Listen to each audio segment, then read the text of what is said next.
Now, let me just talk a little bit about the Single-Member LLC. Some things that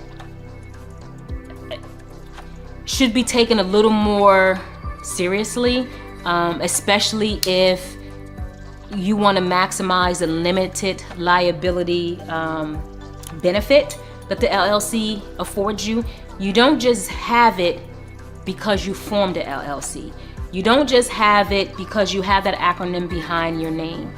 You have that limited liability protection because you formed it and then you maintain being in compliance. And that doesn't just apply to single member LLCs. This applies to whoever has an LLC. But what I want to focus on with the single member portion is because it is just an individual, typically there's some common things that happen when one individual is just, out there pushing it and doing it on their own.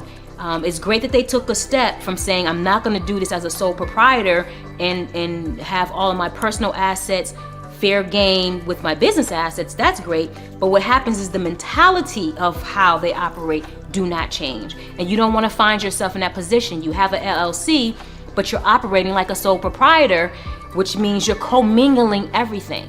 So now you're still just as at risk as a sole proprietor. You just have LLC behind you. So if you don't have separate bank accounts, you want to establish a separate bank account. So that way you're saying, okay, if the law sees me as a separate entity, sees my LLC as a separate legal entity from me, then everything that I do must be done in that way.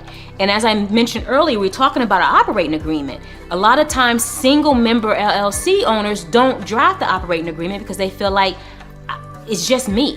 Why do I need to draft an operating agreement? Because you are you and your LLC is your LLC. So what you need to do is drop an operating agreement between you and your LLC.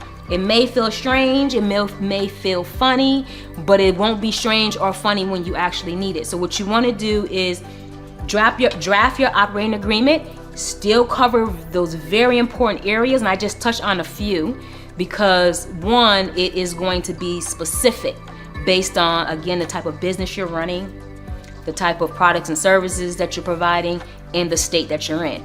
You're going to draft the operating agreement and you're going to let the LLC speak to you. And then you're going to sign in the capacity of a member of that LLC.